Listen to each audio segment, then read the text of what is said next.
Master on the beat, let's get it.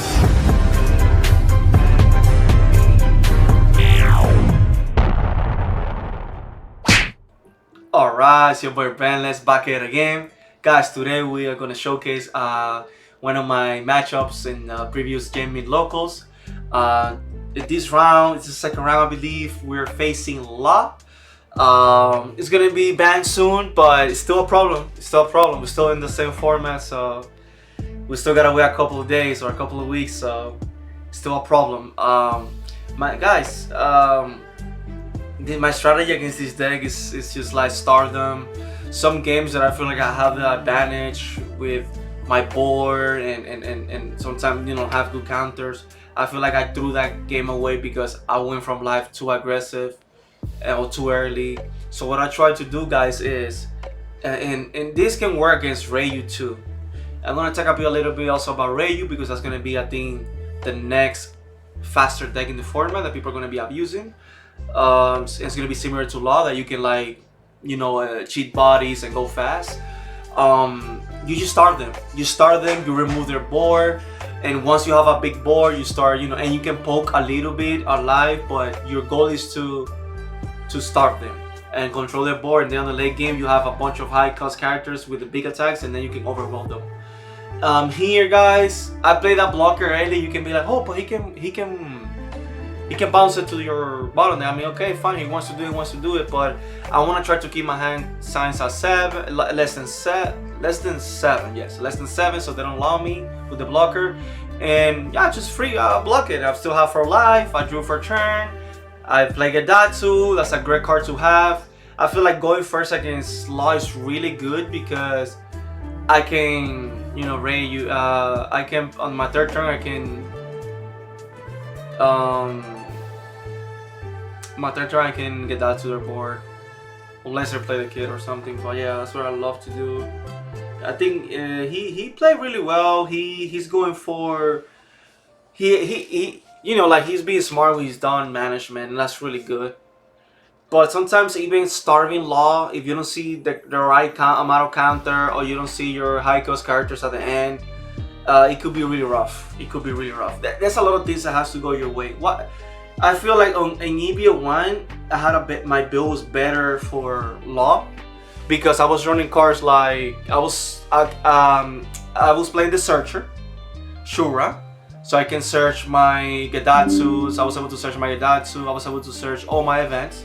We had cards like Regit.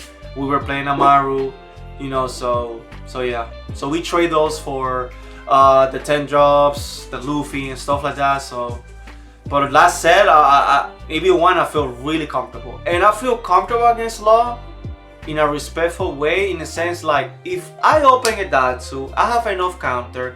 When they try to push for game, I survive, and then I can follow the next three turns with Yamato and Aces. I'm gonna clear his board. I'm gonna keep healing myself, and then it's gonna be like, okay, if you have it, you have it. And if I'm starving you, I'm gonna removing all your board with my Yamato, It's like, and then it's gonna go to a point where you don't have any more killers, you don't have any more kids or any more rush, and like, okay, now I can slowly kill you. But there's a lot of things that gotta go your way to do that consistently. But the good thing about Law against Law is like they don't have searchers, so they gotta hard drew those cards. So sometimes they will. It is what it is. But like I say, you keep your hand size less than 7, and look at that. We trigger Raigo, guys. That's an amazing card for trigger against Law, especially when they play the Sanjis or they play their kids. It's really good. And look at my hand, guys. Maybe I don't have all the counter in the world, but because I used it earlier, but I have a lot of healing, and that's what you want against Law.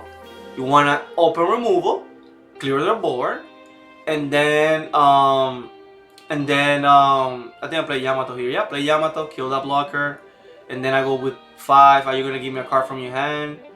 Okay, I don't see that. Even if he defends from all my attacks, that's fine. I'm hitting potentially 3 cards, so I go 6. It's like, okay, you can have it. Okay, perfect. I didn't want to attack with my board. I want to keep my board active because it's too early, but he doesn't have a lot of board. But at 81 card on his hand, if he kills my Gedatsu, it is what it is. Because I still have Karakuri, and I still have Ace, so it's looking really good for me. and who knows what potential triggers I can get. But that's what you want as an Enel player. You know, you need to see your healing cards. If not, because Law is too aggressive, guys. Yeah, so he plays Otama, he's doing the combos, you know, he's gonna get rid of that. There's no need for me to defend that Gedatsu. He plays the kid. Let's see. He plays the kid. Alright. Yeah, but against Ray, you guys, I haven't tested a lot. Unfortunately, on my computer, I'm having problems to download the new sim, the new version of the sim. So hopefully I can figure that out in the future, because I want to get ready for the new format. I want to bring an update to my nail list for OP-08. I'm also going to be bringing back Karakuri finally. We took a long break from Karakuri. We did an amazing things on OP-06 with Karakuri, but we took a format off of it. Because, you know, like, I love yellow, but I wanted to keep playing different yellow leaders and keep increasing my ceiling as a player. But we're bringing, he kills my Gedatsu, so you can have it. So I'm bringing back Karakuri for OP-08, and also I'm gonna test, I wanna test pudding, yellow purple pudding. I'm excited to play it. I feel like it's gonna be my new Enel, like, because I farmed with Karakuri for a long time, then I farmed with Enel, now I want to farm with Pudding. But probably that was a good turn for him.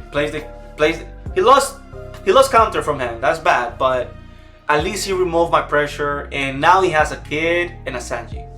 So we drew an Enel here. I just feel like I wish I have Yamato's here would be insane, bro, because I could keep killing his big board. But let's see what we do here. But hopefully Pudding can be viable. I don't think Pudding did that much because we had a lot in the format, and that day was just too fast for decks like that. And guys, like I was saying, I say in the previous, I think I say that on the Bonnie matchup video, like, guys, what leaders do you think are gonna be really great here? Because we're gonna have the same ban list. But I said before, in OP-08 they had Law. We're not gonna have Law. So what leaders that are coming new? Oh, I Karakuri that. I'm healthy, guys. I'm at 2 life. I think the best play here to do is just remove the kid, so he cannot abuse the done mechanic. Like, you know, just instead of -3, you just -2. And I think that was the right play because I'm still at 2 life and he doesn't have a big board. And he only have like 3 cards in hand, so we're looking really good so far. So what leaders you think? Like King, I think there's where's the other guy? I'm sorry guys, I'm bad with names. But we have different leaders. I think we have the red blue one, Marco, I think. We have the black purple, and I don't think those leaders did amazing. Why? Maybe because there was better leaders at doing what they do at that point. But and also like being a 4 life leader in a format when you have a deck like Law is scary. It's scary. But we're still gonna have Reyu though. We're still gonna have Reyu, so let's see. And they're gonna Reyu, I think with Maria. I think do they abuse Maria? I think they abuse Maria, right? I think they're gonna do some nice plays. You know, I think Reyu's gonna be one of the best decks for sure. So I gotta see how fast it is, because I haven't played decks that much against them. But the success that I have with them is like you start them, and hopefully you see your Karakuris, you get that to their early board, you Karakuris their 7 cost, and then you build a board that you just overwhelm them. So I trigger that. Okay, it feels really nice. Trigger here, Franklin is clutch, guys. It's really good. I get to draw a card. I get to establish another body. It feels really good. But look at this, guys. This is scary, man.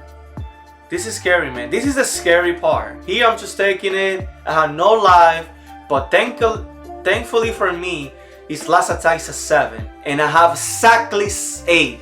Oh my god, man. Playing that Franklin could have cost me the game, but I saw he's done, and I'm like, the best he can do is another 5 or a 7. So that's why I played the Franklin. But here, the reason I was able to win this game is because, I guess early spoiler, my bad, is because I was able to, he run out of cards in hand, right? He has like 5 life right now, 6, 7, 5 life. I played Yamato, you're like, why you didn't play the ace? Bro, I lost so many games because I don't have no counter in my hand. I'm like, I'd rather clear the whole board, even if it's an Otama. Because let's say he go for 5 with leader. I cannot block. I take it. Let's say my last life is not a blocker. he swing for 5 with Otama. I take it. And then he plays another kid or another Raw Shoro. And I lose just because of that. So here, this is what I want. He's going for board. Oh my god, I wish I had a Yamato. I think, do I have a Yamato in hand, guys? Let's see. Let's see what we have in hand. No, we don't have a Yamato. But I think we still have 1 life. So now here, the best thing to do is just to remove the board, guys. This is a thing that you want to do. I'm sorry I gave the spoiler earlier. I got ahead of myself a little bit, but this is what I do as an Enel player, guys. And yes, not every game I'm gonna see my counters when I need them, or I'm gonna see my high cost characters to heal when I need them. But this is a strategy that consistently can beat them. Not always, but consistently. Like if I beat you 5 out of 10, man, I'm happy, man. I'm happy. And this is the game. And I feel like this is gonna be the same for Ryu, because in the past, that's what works for me. Oh, and you need to start them, but you also need to identify when you need to push for game, because they have a big board and they can kill you in 2 turns. That's another thing you gotta pay attention, guys, as players. Okay, so yeah, you gotta pay attention as players. Like, okay, this game is, I have 2 life. He has like 4 attacks. He has 3 life. Let me go all in. Let me attack the small characters. Remove, if you have any small characters, remove them. But then push for life. The next turn I try to counter, defend my board the most I can. Then he passed. I'm still at 1 or 2 life. And then I can be like, okay, let me push for life. Because Rage is a 5k leader. So you also need to identify those scenarios. But I'm talking about, oh, you see now right now my opponent, it's just too much. You know, too many attacks, you know, I'm giving everything. Here, you know, this is risky. But I'm at 2 life. I'm at 2 life, guys. He has a lot of cards in hand. You know, he takes and then he's like, yeah, that's it, GG's. I don't know what he drew there, but he played a little rusher earlier. I don't think one of those cards was rush, that's why he gave up. Because I'm at 2 life, he has to hit me 4 times. He has to hit me 4 times to kill me, guys. If not, it's over. So that's when you wait. And there, probably I will be like, you know what? I'm gonna leave you at 2 life, 3 life, and pass. That wouldn't be bad either. Because like I say, sometimes they just beat you because they drew the rusher, they build the board, and then they kill you. So, but I think that was the right moment. I just feel like I have 2 life. I think he was gonna have almost all his dons, but like, do you have 2 more killers? Another Zoro? Like, do you have 4 attacks right now that you can do? And what about if I drew counter? And like I say, man, you gotta hit me 4 times successfully to kill me. So I'm glad I was able to sustain his aggression and I was able to see all my healings. But guys, hopefully you find anything that you can use for your Ryu matchups, because I think it's gonna be really similar. And after my losing to a few bunnies lately, I just learned that the first bunny that I lost the past week, like 2 weeks ago, I went aggressive, it didn't work. And I almost came back. If you see that matchup, I almost came back. Maybe I should have hold that Raigo, my only Raigo that I was able to play. Maybe I should have hold it for their Zoro. But it was a close matchup. It came to the wire. Shout out to my homie. He played really well. But with Bonnie or decks that can overwhelm you out of nowhere, with their Zoro, with their kids, with a 10 drop, you just go for board, starving card, you know, starve their life, build your board, and then you put a lot of pressure, and then you just kill them before they can kill you. But against Ryu, guys, this is gonna be, and like Bonnie, Ryu, this is gonna be my strategy. And I know, guys, you guys have been asking me for a Nami guide. Nami's a hard matchup, but I feel like you just gotta start them. You gotta mulligan for like your Gedatsu to remove the early blockers and their Kayas when they're playing from hand, and do Raigo if you have to. Play Flampe from hand. Put yourself a lower cost hand, so that way when you play the aces you can attack. And I'll be doing some research, and they're saying that the best numbers to hit Nami is like 13 or 11. So just build your board and try to do big attacks. 9, 9, 9, 11, 11, 11. But Nami is a really hard matchup. But guys, hopefully I can fix my sim soon and get some practice, get ready for the Ryu matchups, the Nami, the OP-08 new leader. So hopefully we can do that for you guys. But hey, let's wrap it up. Hopefully you enjoyed the video. More content coming soon. And today, well, or maybe tomorrow or after tomorrow, but I think we're gonna upload this video today. Today, Friday, we're gonna go to Genmin to stream another locals. So hopefully I see you around. Take care. Have a great night. Be out.